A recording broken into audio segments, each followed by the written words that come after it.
The saying a woman's work is never done rings true given the current state of the world. Women contribute to the economy in all forms, from those who work in the productive sphere to those who work support workers in the reproductive sphere. The impact of women is present in development, specifically in terms of the economy. When women are key contributors to the economy and to combining poverty through both remunerated and unremunerated work at home, in the community and in the workplace. Growing numbers of women have achieved economic independence through gainful employment. Despite this progress, women still face the same issue they did 10 years ago: the wage gap, poverty, and the lack of decent work opportunities, all of which also affect men. Feminization is observed in some industries, while others impose exclusion of women.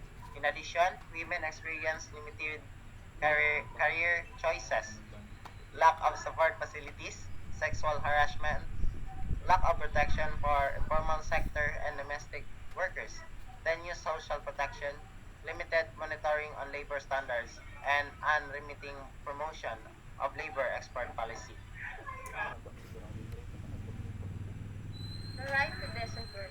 The Magna Carta of Women states that women have the right to decent work. Specifically, Section 22 of the Magna Carta asserts that the state shall progressively realize and ensure decent work standards for women that involve the creation of jobs of acceptable quality in conditions of freedom, equity, security, and human dignity. It adds that decent work involves opportunities for work that are productive and fairly remunerative as family living wage, security in the workplace, and social protection for families, better aspect for personal development and social integration, freedom for people to express their concerns, organize, participate in the decisions that affect their lives, and equality of opportunity and treatment for all women and men. Decent work for women entails support services that take into consideration their maternal functions, family obligations, and work responsibilities. Decent work also involves the access to daycare services, breastfeeding stations, and maternity and paternity leave access. The multiple burden of women. Women joining the labor force still have to attend to their reproductive roles at home. Having both reproductive and productive work is what feminists call the double day or multiple burden. Household chores include cooking, cleaning, washing the dishes, childcare, and caring for the elderly or sick persons of their homes. While this work benefits both men and women, the fact that these tasks fall on the shoulders of women is often unquestioned. The normal work environment pressures people to function efficiently and effectively. This pressure may jeopardize workers' time with their family or their own social lives. It continues to clamp women due to the societal expectation to care for their children, which severely limits the possible work they can assume. If women work away from home or take on the night shift, the relationship with their family may be compromised. This concern becomes an issue if women are judged for taking on work outside of their reproductive sphere. The perception of the multiple burden of women compels many employers to assume that women cannot commit to their work.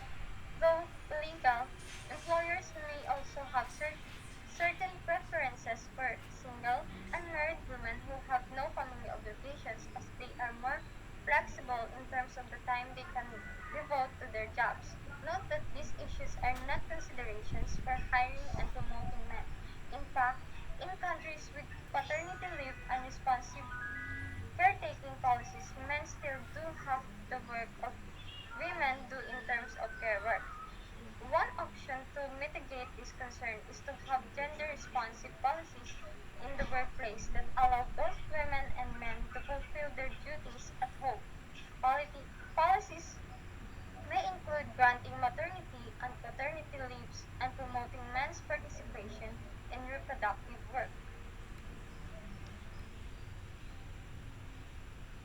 Evaluation of care work. While many studies on care work discuss the ways to influence culture and society so that both men and women can do care work, one can argue that care work should be valued regardless who performs it. Care or reproductive work is the base of a society. The valuation of these traditionally gendered tasks must be given importance in order for true gender justice to prevail. Women working in care industries must be valued both as workers and as women who are working to support their own family. Mechanism must be put in place to address their true gendered needs as care workers and workers with workers' rights. Women-friendly workspaces. A gender-responsive organization gives importance to women's true gender needs. One method to incorporate care into systems of work is by adopting policies that allow time for parents to attend to their children's needs, paid activities that allow parents to do care work at home, and accessible care work within the organization where the parent works for. Other concrete ways of implementing gender responsive workspaces are as follows. First, new laws that recognize the rights of paid or unpaid care workers. Second, pro reproductive sectors tax reforms. Third, responsive public financial management reforms or gender budgets. And lastly, official statistical systems that are more sensitive to the care economy. So ignoring the needs of women with regard to their unpaid reproductive work ignores their true gender needs. Addressing women's practical and strategic gender needs will bring about structural change and empowerment. For development agencies and organizations that claim to be gender responsive, unpaid care must be considered as part of the framework. Reconciling work and family also concerns gender social relations. It may be used to express feminist challenges to existing gender inequalities in the family and in the labor market. Nature of women's paid work. Women's lack of choice in work may force them to take major jobs, assume jobs that do not offer job security, or migrate elsewhere for better work opportunities. Women also find themselves in part-time jobs to balance their reproductive needs. Others choose to participate in informal labor. These types of work involve less job security, lower wage, and less social protection. The idea that women are merely casual workers makes them to more more susceptible to lower pay. Women had 25% of household labor around the globe, but it is known that these households are often poorer due to wage discrimination and gender-specific forms of discrimination against women. Role stereotyping at work. Sex role stereotyping pervades all aspects of security from what one assumes about men and women to the types of job they can have. Men are predominantly employed in labor-intensive jobs such as agriculture, hunting and forestry, transportation and storage, and construction. Women are likely to take jobs that are related to their assumed traits: patience, understanding, care.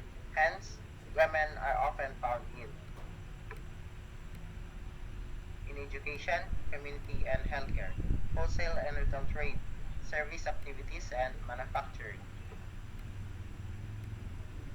It appears that women and men tend to veer away from jobs that do not correspond to their stereotype roles. Women workers are also less likely to be in the top administrative roles. In fact, less than half of the executive positions in the Philippines are awarded to women, even though 67% of Filipino professionals are women. Small and medium-scale enterprises. A notable industry that has active female participation in the Philippines is the micro, small, and medium enterprises, or MSMEs. An MSME is a small enterprise which may consist only of the owners, the employee with a business capital below 10,000 pesos. Most MSMEs are in the form of food stalls, retail services, or personal services for women. An identified issue in the sector, however, is the lack of entrepreneurial knowledge and skills among owners. Women often embark in MSME without careful thought about the feasibility and sustainability of their businesses in the market. Tension also arises when these women give up their business to return to their reproductive responsibilities. The government has installed numerous economic support programs to assist women regarding requests for loans and availment of funds in launching their businesses. These efforts are among the many capacity building schemes being pursued by the government to change women's survival mindset to an entrepreneurial one. Projects that cover marginalized women in the labor sector include the Gender Responsive Economic Actions for the Transformation of Women, or Great Women Project, a gender responsive initiative specifically set up for women in micro enterprises. The Advancing Philippine Competitiveness or COMPETE project is another endeavor that supports small and medium enterprises. It is funded by the United States. Women in the rural or agriculture sector. Agriculture is fundamental as it is a major contributor to a nation's food production and industries, as well as to the national economy as a whole. In the Philippines, women farmers and rural women in general play an important role in agriculture at all levels. The Food and Agriculture Organization, or FAO, recognizes rural women as active economic actors, being among the landless workers, traders of agricultural and fishery products, and agents in micro manufacturing enterprises. According to a 2004 FAO report, 27% of the total 10.4 million Filipino workforce in the sectors of agriculture, hunting, and forestry were women. In 2015, 39% to 49% of the farming households in the Philippines hired women in land preparation, planting, and harvesting activities.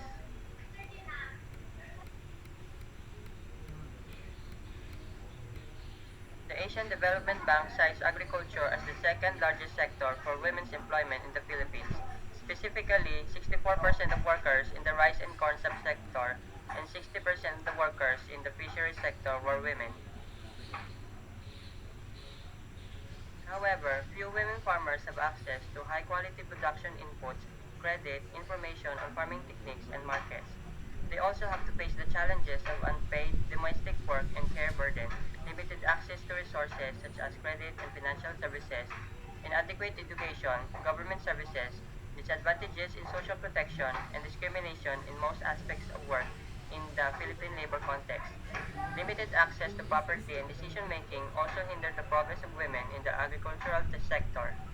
This disparity can be attributed to the prevailing socio-cultural structures in rural communities.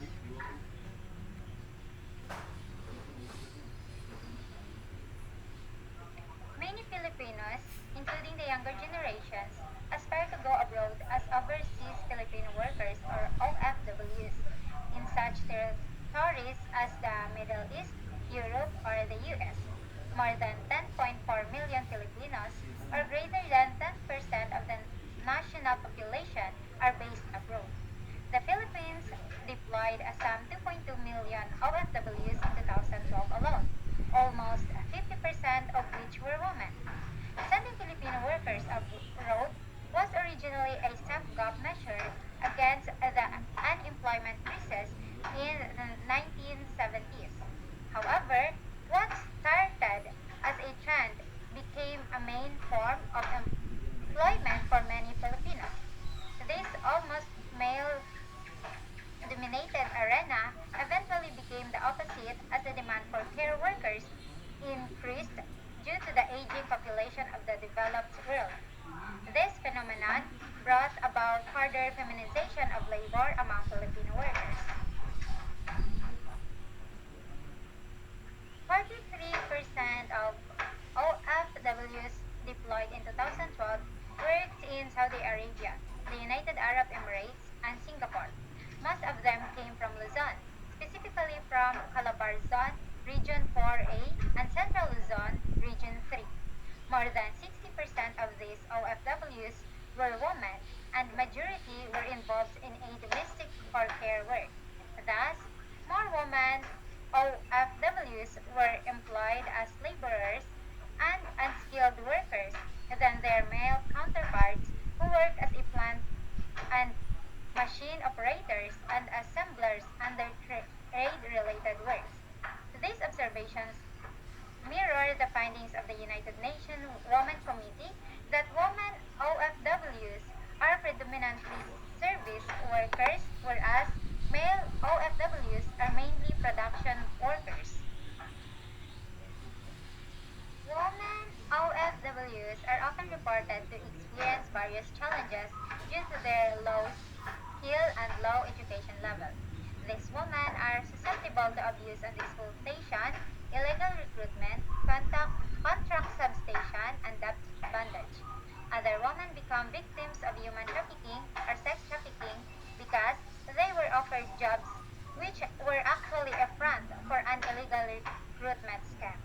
Some women also experience violations of their sexual and reproductive health due to various discriminatory laws in countries where they work. The Women's Edge plan also identifies the skilling of professionals as an issue.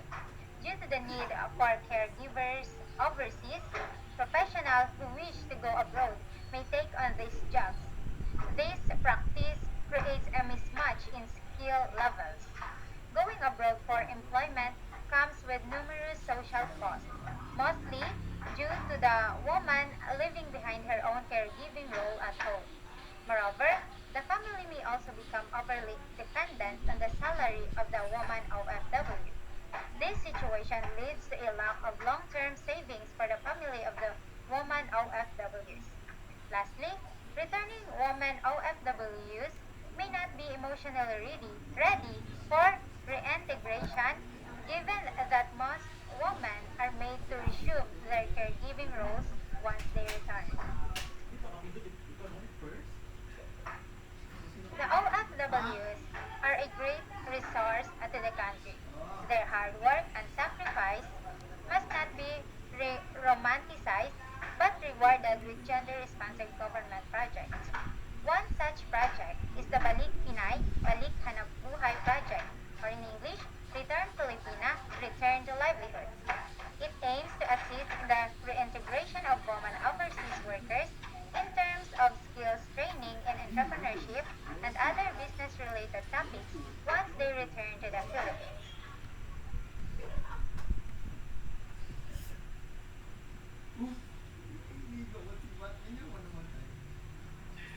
Members of the informal sector are classified as individuals that remain unemployed but are able to create their own employment with or without access to training and credit. Members of the informal sector's main goal is not to earn extra income, but mostly to meet their daily needs. 70% of the jobs in the Philippines come from the informal sector. Workers in the sector usually belong to impoverished families as they lack the necessary skills, training, and education needed to secure formal work. Women represent a majority of the informal sector, particularly in developing countries. They are attracted to informal work because it provides them the opportunity to easily engage in paid work and earn income while helping their families. Women's socially determined responsibilities in the household limit their options, forcing them to choose work that is only accessible from their home. Desperate at the chance to get opportunities concerning work, women often enter informal work that lacks access to social protection and productive resources, exposes them to poor working conditions, and limit their representation in many decision-making structures. Those engaged in the informal sector work on a much lower capital and productivity than their counterparts in the informal sector. This observation means that women involved in the informal sector continue to have less access to resources even if they are considered hours are not fixed, with most employees working beyond 8 hours. Thus, workers in this sector are more exposed to physical, ergonomic, and chemical hazards, as well as illness and other health issues. Women informal workers also experience gender inequality aggravated by their low levels of education and business literacy, hence hindering their development. While some approaches have been formulated by various agencies to ease the issues of the informal sector, women are underrepresented and are often excluded from policy processes. It is supposed by the common notion that men are more capable in matters of business and finance.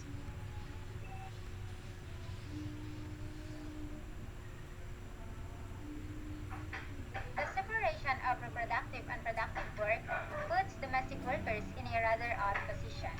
Domestic workers do care work, the very same task as they assume in their own home. However, this work is considered paid only when done in the home of another. In 2010, 84.5% of domestic workers in private homes were women. 92.1% of them were employed as live-in domestic workers. Women dominated this industry, but they earned less per day 23.20 pesos versus 188.17 pesos for male domestic workers, despite rendering slightly more time per week than their male counterparts, 52.1 versus 51.4 hours. Women in this type of work often have no fixed working hours. Their duties include cooking, cleaning, childcare, and general housekeeping. The services of a live-in domestic worker can be called anytime, and overtime work is not compensated. There is no formal contract for the women who engage in this work, and most of them are not educated, come from depressed areas, or have migrated from poor rural areas. The lack of education makes these workers susceptible to abuse and exploitation, specifically physical and sexual abuse. Their lack of awareness and separation from the outside world often traps domestic workers into this type of job.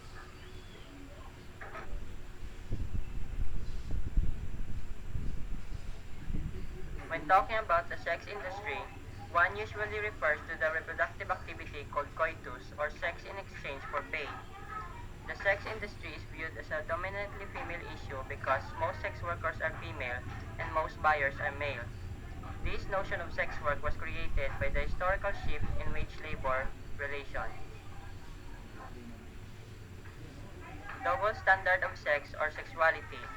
Recreational sex and sex outside of marriage was only socially acceptable to men but not women. Men subscribed to the Querida mentality or concubinage, whereas women were expected to express their sexuality in marriage. Thus, for women, sexuality was tied to morality. Sex work was then rooted in the double standard of sexuality. Who then did men have sexual relations with? Sex workers. The economic activity of sex trade deals with female sexuality, with prostitutes being women, who were mostly out of work or unable to find work, and other forms of livelihood. Sex work or prostitution offers a higher pay than other low-skill occupations. The appeal of the sex trade is obvious to women who have no other choice. A large part of a sex worker's pay goes to bribing policemen and paying their pimp. Filipino women who are involved in sex work are at high risk for abuse, trafficking, and sexual abuse. Other women who are drawn into this trade may even be victims of sex trafficking themselves. Similarly, a large number of men dominate institutions where sex trade occurs, such as bars and hostels.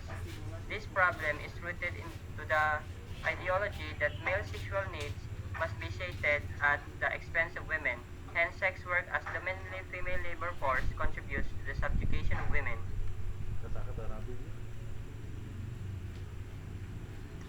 Nonetheless, the sex industry in the Philippines is thriving. Filipino women would also go to Japan to work in the sex industry there. Currently, the high rate of migration in the Philippines and the lack of economic opportunities for women make the poor and uneducated vulnerable to sex trafficking for both here and abroad. Moreover, the cybersex industry is becoming dominant in the Philippines as a result of the advances in information technology. The expression of sex and sexuality is a choice depending on one's own personal or religious views. However, the dominant economic system exploits women according to the desires of men, which is particularly true in the sex trade. Women often join this industry due to the lack of choice despite the emotional and physical risk. Those who choose to enter the sex trade out of their own free choice or merely to explore their own sexuality are few and far between. Lastly, this industry takes advantage of poor and vulnerable women and even children, with the exploitation of women and children as the symptom of the unequal power relations dominating issues of sex and sexuality.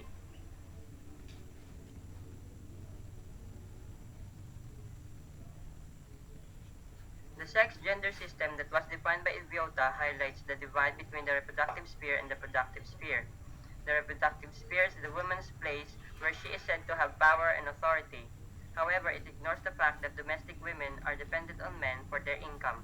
The spending power of women is limited to their husband's salary or the money that their husbands provide them.